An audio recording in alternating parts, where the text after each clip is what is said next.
siang. Nah, hari ini gue mau sharing soal studi kasus yang gue baca barusan.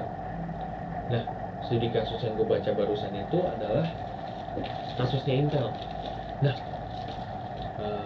seperti mungkin kalian udah pernah tahu bahwa Intel itu apa sih? Intel itu perusahaan microprocessor. Nah, microprocessor itu berdasarkan bukunya Kotler-Keller di Marketing Management ada di 80% personal komputer di dunia. Nah, Intel itu yang menarik itu adalah dia dulunya bukan Intel, nama brandnya. Dulu itu bernama 80386 atau 80486.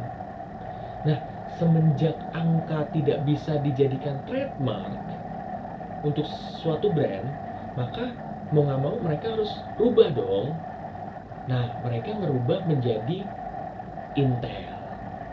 Nah, Intel sendiri ketika berubah, mereka juga ngerubah dari sistem campaign mereka, dari sistem marketingnya mereka juga, gimana membuat orang-orang tuh tahu apa sih ini Intel. Karena dengan sistem dulu orang nggak terlalu banyak kenal Intel. Nah, Intel melakukan dua strategi yang menurut saya sendiri cukup bagus. Nah, yang pertama itu apabila perusahaan manufaktur komputer menaruh stiker Intel di luar laptopnya dia, maka si perusahaan Intel akan mengembalikan duitnya, mengembalikan setengah dari duitnya, atau gini deh yang gampangnya, memberi diskon dari harga prosesor yang dibeli. Gampangnya gitu aja deh. Nah, yang kedua, perusahaan Intel juga memberikan potongan apabila perusahaan manufaktur komputer ketika beriklan itu ada tulisan Intelnya, brand Intelnya ada di iklan tersebut, maka ya harganya juga bisa dikurangin. Nah, yang menarik adalah strategi tersebut berhasil, dan bahkan coba deh kalian lihat ketika kalian mau beli laptop nih, Anda buka, ketika kalian lihat biasanya ada tulisan Intel Core i3, Core i5, Core i7, beda-beda kan. Nah, dengan adanya stiker ini kita tahu bahwa si Intel tersebut mengalami perkembangan dan inovasi dari i3, i5, i7, ada Intel Centrino, ada Intel Atom, dan lain sebagainya. Nah, coba dibayangkan kalau seandainya si perusahaan Intel ini nggak naruh stiker, orang nggak akan terlalu tahu gitu loh perkembangan dari Intel sendiri, dan consumer juga enggan mau membayar lebih. Oh, kenapa nih laptop ini bisa mahal? Tidak ada penjelasan yang lebih detail.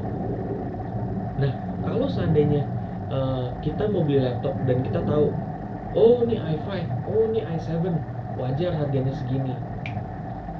Gitu. Jadi ya menurut saya sendiri, strategi yang dilakukan Intel ini cukup baik.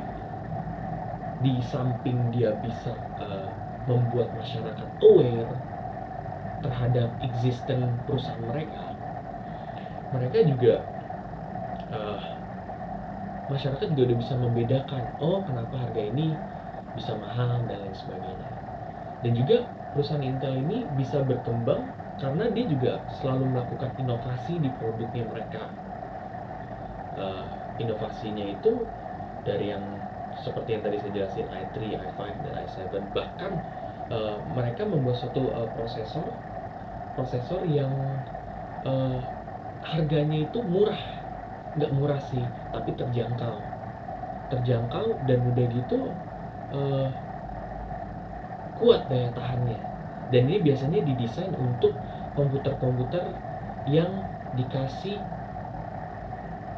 untuk anak-anak kecil yang berada di remote area. Remote area tuh di daerah-daerah terpencil lah istilahnya. Nah, jadi karena daerah-daerah terpencil kan otomatis penghasilannya juga mungkin nggak sebesar yang ada di kota besar, makanya harganya juga bisa disesuaikan. Dan masih banyak sih perkembangan lainnya. Intel Atom itu uh, perusahaan Intel membuat suatu microprosesor yang sangat kecil, yang kecil, makanya disebut Atom. Atom itu kan kalau kita kenal itu kecil banget kan. Nah, seperti itu. Nah, manfaat dari sharingan saya hari ini adalah, misalkan kalian punya usaha, nah tapi uh, orang belum kenal usaha Anda, ataupun orang belum aware terhadap usaha Anda ini exist atau ada. Nah, cerita dari Intel tadi bisa dijadikan referensi buat Anda dalam mengembangkan produk Anda. Anda bisa bekerja sama dengan brand lain, terus bisa menggunakan terms atau persyaratan yang seperti dilakukan oleh Intel, tapi berbeda versi. Itu aja sih. Saya berharap bahwa apa yang saya sampaikan hari ini bisa jadikan masukan lah buat kalian ke depannya. Terima kasih, sampai jumpa di video saya selanjutnya. Ciao.